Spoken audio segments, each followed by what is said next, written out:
नमस्कार, मैं हूं आशीष चित्रांशी और आप देख रहे हैं द न्यूज लॉन्चर। क्षमा करो बापू तुम हमको, वचन भंग के हम अपराधी। राजघाट को किया पावन, भूले मंजिल यात्रा आधी। जय प्रकाश जी रखो भरोसा, टूटे सपनों को जोड़ेंगे। चिता भस्म की चिंगारी से अंधकार के गढ़ तोड़ेंगे।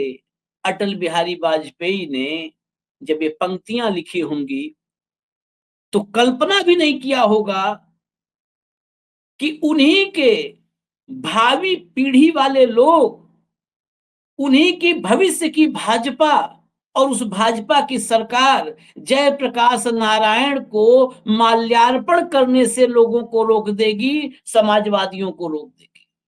जयप्रकाश नारायण की मूर्ति को टीन के चादरों से घेर देगी, ढक देगी उन्हीं की भावी सरकारें।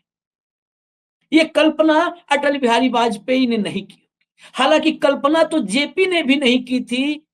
जब जनता पार्टी बनाया, जब कांग्रेस के खिलाफ सभी दलों को एक मंच पर खड़ा कर दिया, तो उनको उस वक्त ये कल्पना भी उन्होंने नहीं किया होगा कि कुछ ही दिन बाद संघ की धरातल से निकले हुए सियासतदान उनके साथ वैचारिक धोखा करने वाले।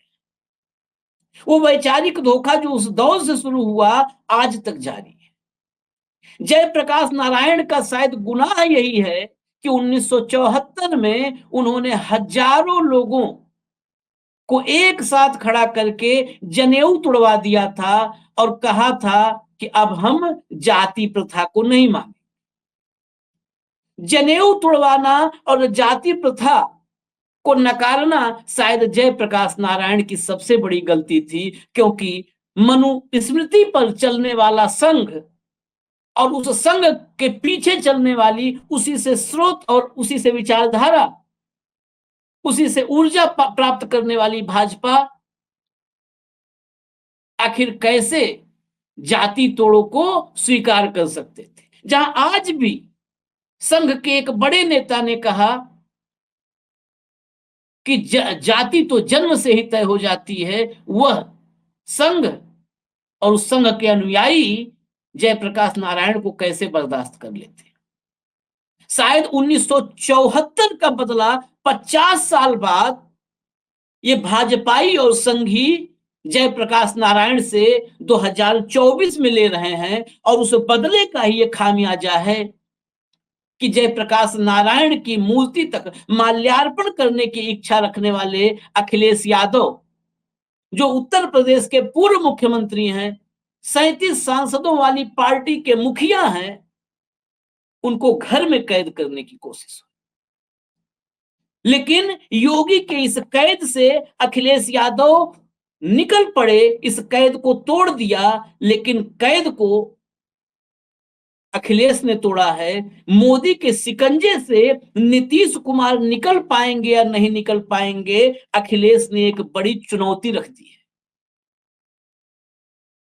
क्योंकि मोदी के शिकंजे में नीतीश इस बार इस हद तक कैद हो चुके हैं कि उनकी मर्जी से अब उनकी पार्टी में भी शायद कुछ होता है या नहीं होता है। हालांकि बिहार के तमाम सियासी विश्लेषक नीतीश कुमार को चाणक्य कहते हैं और बार बार ये साबित करने की कोशिश करते हैं कि नीतीश कुमार का हर दांव मास्टर स्ट्रोक है। जैसे गोदी मीडिया नरेंद्र मोदी के हर कदम को मास्टर स्ट्रोक के रूप में आकलन करती है, वैसे ही बिहार के राजनीतिक विश्लेषक नीतीश कुमार के हर कदम को, उनके लड़खड़ाने को भी उनका राजनीतिक सियासी मास्टर स्ट्रोक बताते हैं। लेकिन भीतर से नीतीश कुमार की स्थिति क्या है, वो तमाम ऐसे मामलों से समझा जा सकता है जब नीतीश के करीबियों पर ही मोदी की एजेंसियां हाथ डाल देती है, चाहे वो करीबी नेता हो या करीबी अफसर हो।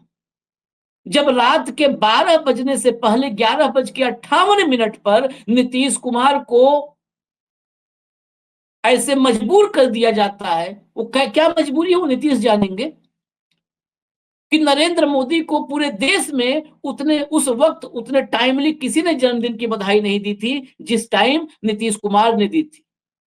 और उस वक्त ये टिप्पणी भी हुई थी, शायद प्रेम संबंधों में भी प्रेयसी अपने प्रेमी को इतने पाबंद होकर के जन्मदिन की मुबारकबाद न दे पाए।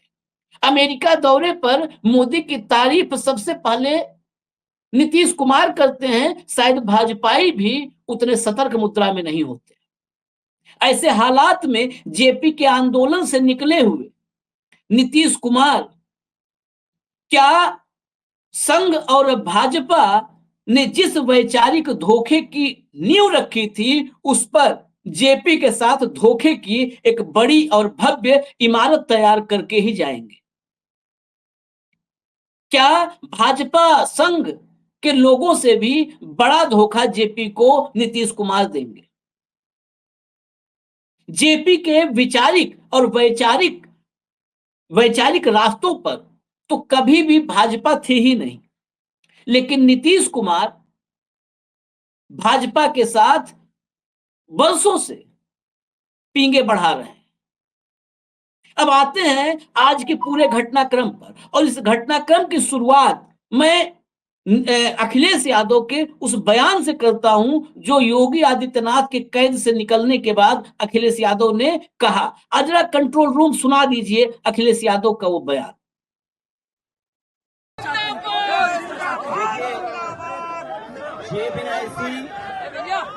वर्ल्ड क्लास एक जगह बनी है, और मुझे याद है जिस समय नेताजी ने शिलान्यास किया था, उस समय देश के सोशलिस्ट नेता नेताजी के साथ जॉर्ज फर्नांडिस से लेकर के बहुत बड़े पैमाने में नेता रहे थे उस समय। और इस समय यही कोशिश थी कि देश का सबसे अच्छा एक सेंटर बने जहां पर समाजवादी लोग इकट्ठे हो सके। और जिस तरीके से इंडिया हेरिटेज सेंटर बना है, उससे भी अच्छा या उससे बेहतर बने। तो आज के समय पर जो मॉडर्न जितना भी इंफ्रास्ट्रक्चर हो सकता था, जेपीएनआईसी के अंदर दिया गया है। स्पोर्ट्स सेंटर भी है, कॉन्फ्रेंस हॉल भी है, पार्किंग स्पेस भी है, और लोहिया पार्क से मिलकर के इसलिए बनाया गया जिससे दोनों समाजवादी नेताओं का आपस में एक जगह ही हम लोग सम्मान दे सकें। लेकिन इस सरकार ने जानबूझ करके उसको रोका है, और साजिश ये है कि ये वर्ल्ड क्लास जो बिल्डिंग बनी है उसको बेच दिया जाए, क्योंकि ये सरकार बेच करके लाभ लेना चाहती है। भारतीय जनता पार्टी स्वतंत्रता आंदोलन में नहीं रहे। भारतीय जनता पार्टी के लोगों ने स्वतंत्रता आंदोलन में कोई योगदान नहीं दिया है। इसलिए जो लोग योगदान और जिनके कारण देश आजाद हुआ है, उनका ये सम्मान नहीं करना चाहती भारतीय जनता पार्टी। भारतीय जनता पार्टी के लोगों के महापुरुष स्वतंत्रता आंदोलन में कितने थे, या किस तरह का व्यवहार रहा स्वतंत्रता आंदोलन में, वो इतिहास किसी से छिपा नहीं है। जिन लोगों ने आजादी दिलाई और आजादी के बाद देश को एक नई विचारधारा दी, उसको रोकने का काम कर रहे हैं। ये समाजवादियों का आंदोलन रुकने वाला नहीं है, इसी तरीके से लगातार चलता रहेगा।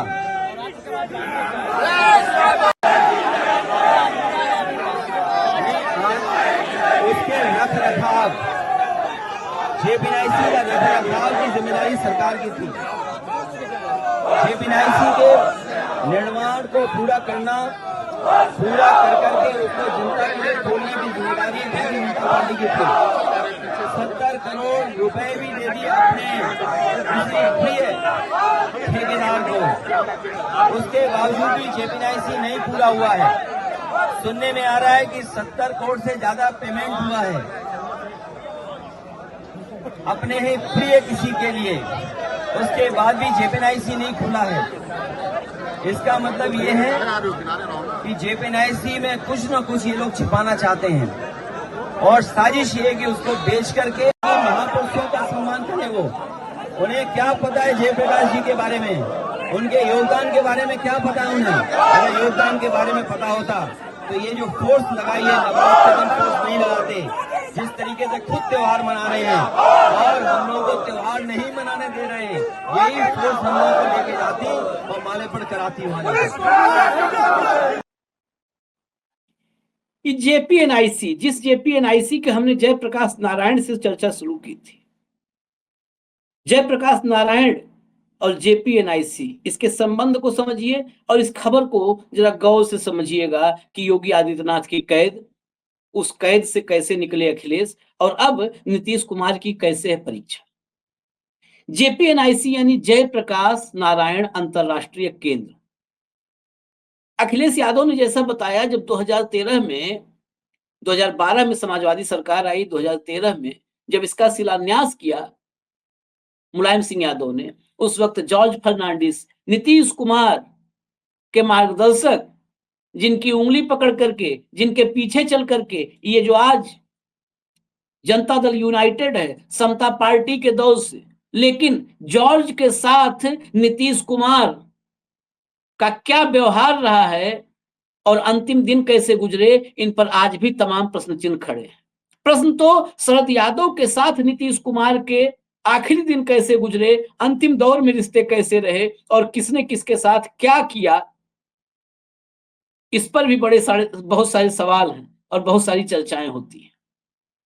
खैर, उन चर्चाओं पर हम जाएंगे तो नीतीश कुमार का एपिसोड हो जाएगा। जयप्रकाश नारायण अंतरराष्ट्रीय केंद्र यानी जेपीएनआईसी, 813 करोड़ रुपए लगे। 11 अक्टूबर 2016 को इसका उद्घाटन कर दिया था अखिलेश यादव ने, हालांकि काम अभी बचा हुआ था। लेकिन इस केंद्र की बात करें तो इस केंद्र को वाकई अत्याधुनिक, इस मामले में कोई दो राय नहीं है कि अखिलेश के कुछ प्रोजेक्ट्स उन्होंने उसमें तकनीकी का, विज्ञान का और अंतरराष्ट्रीय स्तर पर जो मापदंड हैं उनका बहुत बारीकी से ध्यान रखा। उसका एक जीता जागता उदाहरण लखनऊ में जनेश्वर पार्क भी है, जो एशिया का सबसे बड़ा पार्क है। उस पार्क में जो बोट्स आई वो विदेशों से आई, जो उसको बनाया गया जिस तरीके से, वो उसके लिए अंतरराष्ट्रीय स्तर पर स्टडी की गई। वैसे ही जेपीएनआईसी में जो स्विमिंग पूल बनाया गया वो ओलंपिक के मापदंडों को ध्यान में रख करके बनाया गया। इसमें म्यूजियम बनाया गया, इसमें स्पोर्ट्स कॉम्प्लेक्स तैयार किया गया। वो जेपीएनआईसी 2016 में उद्घाटन हुआ, 2017 में सरकार बदली और तब से धूल फांक रहा है। वो जेपीएनआईसी अब जर्जर हो चला है। 813 करोड़ रुपए न तो समाजवादी पार्टी के फंड के थे, न भाजपा के फंड के हैं, न योगी आदित्यनाथ का निजी जो है निजी खजाने से हैं, उनकी निजी संपत्ति से आए हैं, न गोरखपुर के मठ से आए हैं, न मोदी जी का दिया हुआ दान की सैलरी से उन्होंने दान दिया था। वो 813 करोड़ रुपए जो लगे जेपीएनआईसी में, और 2017 से 2025 आने वाला है, 8 साल का वक्त करीब करीब होने को है। उस जेपीएनआईसी की टाइल्स उखड़ चुकी हैं, वो जेपीएनआईसी जर्जर हो चुका है, वो जेपीएनआईसी झाड़ियों और जंगलों में तब्दील हो चुका है। और ये बात सिर्फ मैं नहीं कह रहा हूं।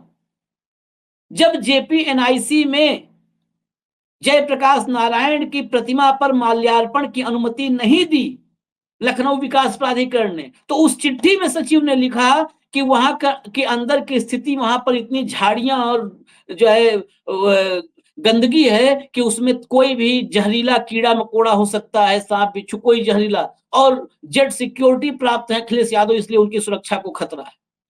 813 करोड़ की संपत्ति को 8 साल में आप जंगली जीव जंतुओं के लायक बना दिए रहने के, सांप बिच्छू गोजर के रहने के लिए बना दिए।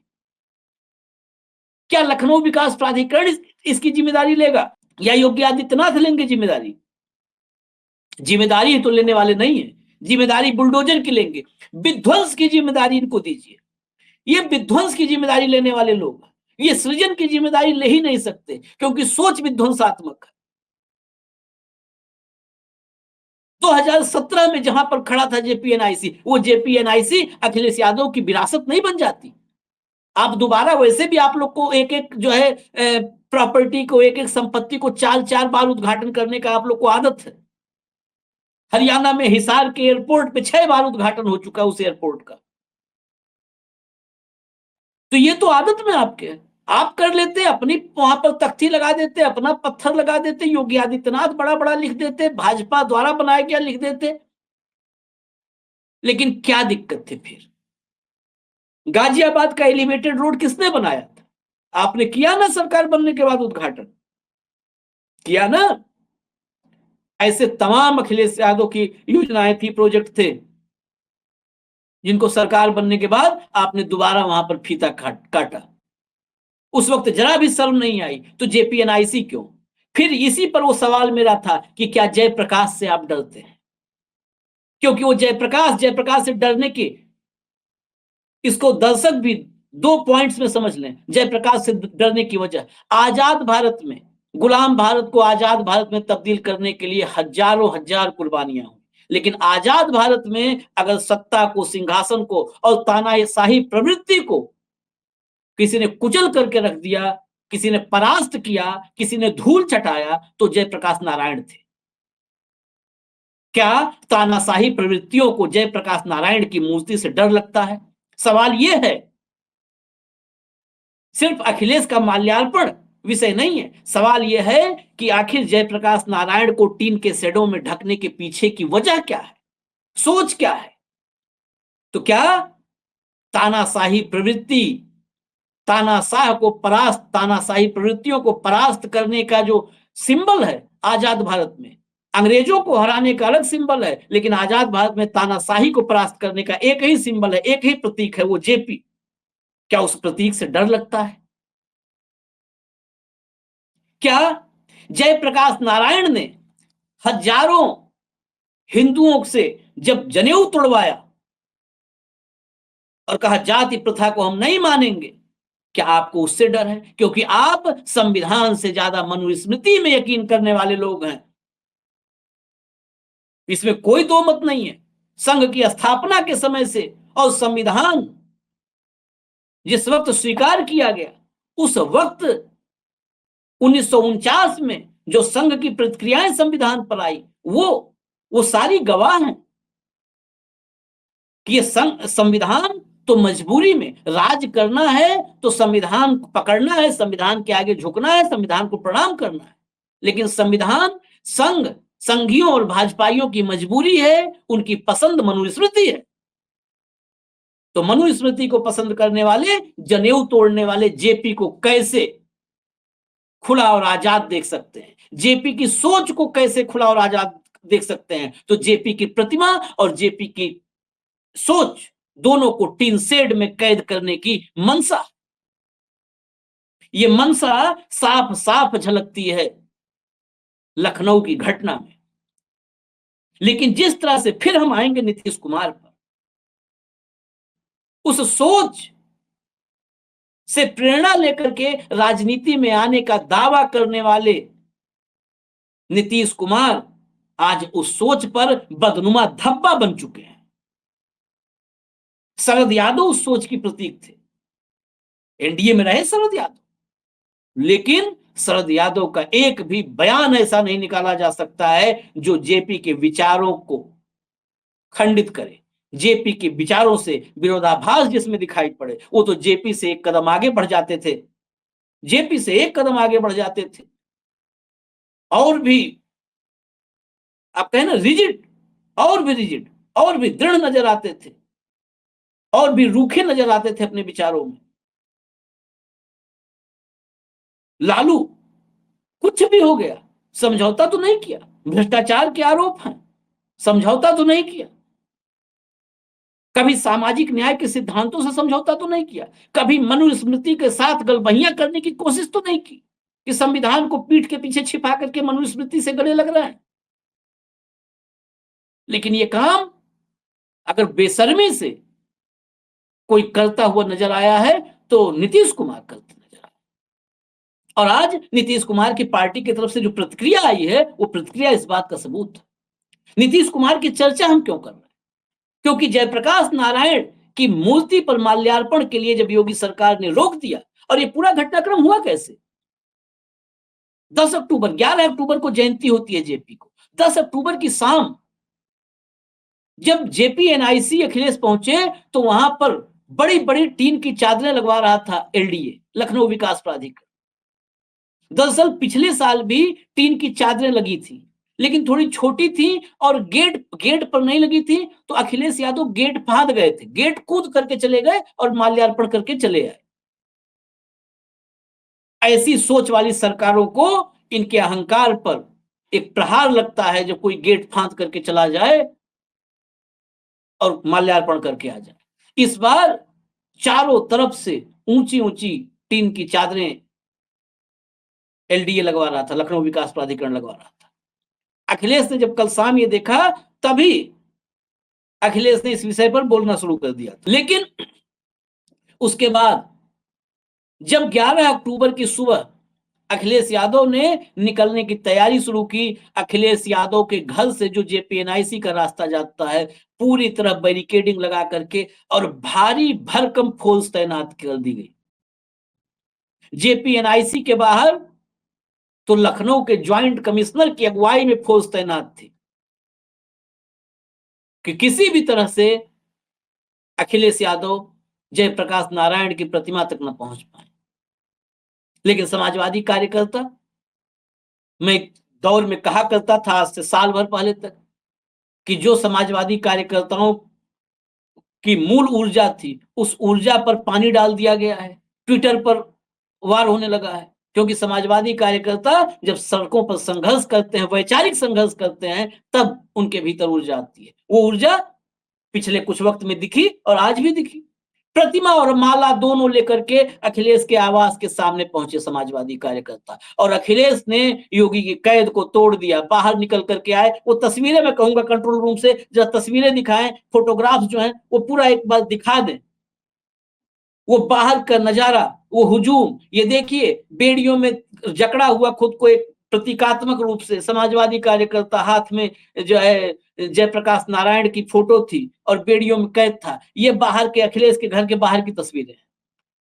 और इस माल्यार्पण के बाद अखिलेश यादव ने नीतीश कुमार से कहा कि अब जब जिस जेपी की प्रेरणा से नीतीश कुमार नेता बने हैं, जब उस जेपी तक बीजेपी पहुंच रोक दे रही है, उस जेपी के आशीर्वाद को भी रोक दे रही है, उनको सम्मान देना रोक दे रही है, उन पर पुष्पांजलि रोक दे रही है, उन पर माल्यार्पण रोक दे रही है, तो उस बीजेपी को छोड़ने का वक्त आ गया है नीतीश जी। अब बीजेपी का साथ छोड़ दीजिए। लेकिन जो राजीव रंजन प्रवक्ता, मैं लेटेस्ट इंफॉर्मेशन दे दूं, जो मैंने देखा उनकी प्रतिक्रिया थी कि वो अखिलेश को ही सबक देने लगे कि वो जो एक ही परिवार के कैद में जो पार्टी को रखे, वो जेपी का कैसे अनुयायी हो सकता है। समाजवादी पार्टी खुद ही जेपी के सिद्धांतों पर नहीं है। नीतीश कुमार कैसे हैं जेपी के सिद्धांतों पर, बताना ये चाहिए था राजीव रंजन को, बताना ये चाहिए। लेकिन अखिलेश यादव जेपी के सिद्धांतों पर हैं या नहीं है, बताने की कोशिश ये हो रही है। मैंने शुरुआत में कहा था ये अपील तो अखिलेश यादव ने की है, लेकिन मुझे कतई उम्मीद नहीं है, कतई उम्मीद नहीं है। बहुत सारे लोग कहते हैं कि नीतीश कुमार का पता नहीं होता है, पलटने में एक्सपर्ट है, तो हम भी मानते हैं। उन्होंने वैचारिक प्रतिबद्धता, जो राजनीति में वैचारिक प्रतिबद्धता होती है, निष्ठा, दोस्ती, विचारधारा की राजनीति, इन सब का पिछले 4 दशक की राजनीति में अगर इसके साथ किसी ने सामूहिक व्यभिचार किया है तो नीतीश कुमार है। नीतीश कुमार ने वैचारिक प्रतिबद्धता से लेकर के और राजनीतिक निष्ठा तक इनकी धज्जियां उड़ाई हैं, इनको कुचला है। लेकिन फिर भी जो इस बार बना है साथ, इस साथ को नीतीश छोड़ना भी चाहें तो मुझे लगता है कि शायद छोड़ नहीं पाएंगे, क्योंकि तमाम ऐसी खबरें हैं कि अब नीतीश की उम्र और सेहत के साथ पार्टी का पर पकड़ ऐसी हो चुकी है कि अब पलटने का मतलब है कि नीतीश ही पलटेंगे, पार्टी पलटेगी कि नहीं पलटेगी इसका भरोसा नहीं है। पता चला नीतीश पलट गए और पीछे पार्टी ही नहीं है, खुद ही पलटे पड़े हैं। खैर, जिस जेपीएनआईसी की इस जंग ने जयप्रकाश नारायण की चर्चा छेड़ी है, अगर इस चर्चा को सोचने समझने का जरा भी वक्त नीतीश कुमार के पास हो तो जरूर एक बार सोचे और समझें। हालांकि ये उम्मीद नीतीश कुमार से कतई नहीं है। शायद ही नीतीश कुमार को जेपी याद आते होंगे, क्योंकि नीतीश कुमार पिछले 20 सालों से सत्ता के सिंहासन पर बैठ करके राज सुख भोग रहे हैं, और राज सुख भोगने में उस वैचारिक पृष्ठभूमि को और धरातल को छोड़ देते हैं ऐसे लोग, क्योंकि शरद यादव और जॉर्ज फर्नांडिस के साथ नीतीश के आखिरी वक्त के जो संबंध हैं वो इस बात की तस्दीक करते हैं कि अतीत बहुत पीछे छूट गया है। नीतीश अब किसी वैचारिक पृष्ठभूमि से, किसी भी वैचारिक धरातल से जुड़े नहीं हुए हैं, सबसे बहुत ऊपर उठ चुके हैं, बहुत ऊपर उठ चुके हैं। लेकिन आज अखिलेश यादव ने जो चुनौती दी है, वो चुनौती कम से कम एक बार इस बात को जरूर ध्यान में रख लेना चाहिए कि जेपी के नाम से अगर चुनौती दी गई है, जेपी के नाम से अगर एक मध्यम सी हवा भी चली है, तो अगर हमारे लोकतंत्र में अभी भी सांसें हैं, तो ये हवा भी तूफान में तब्दील हो सकती है। जेपी के नाम से चली हुई मध्यम सी हवा भी तूफान में तब्दील हो सकती है, क्योंकि ये जेपी के मुख से निकली हुई हवा थी, नाक से निकली हुई हवा थी, जो हवा एक तानाशाही तख्त को उड़ा दी थी। इजाजत दीजिए, न्यूज लॉन्चर आप लोग देखते रहिए, और जयप्रकाश नारायण आजाद भारत में तानाशाही को हटाने और हराने का एकमात्र प्रतीक इस दौर में जरूर याद कीजिए जेपी को, याद कीजिए, समझिए जेपी को, पढ़िए जेपी को। जेपी और लोहिया, इनको अगर आपने पढ़ लिया इस दौर में, तो जो दौर निराशा का दिख रहा है, घनघोर अंधकार जहां दिख रहा है, उस अंधकार को चीरती हुई आपको उम्मीद की रोशनी दिखने लगेगी। इजाजत दीजिए, नमस्कार।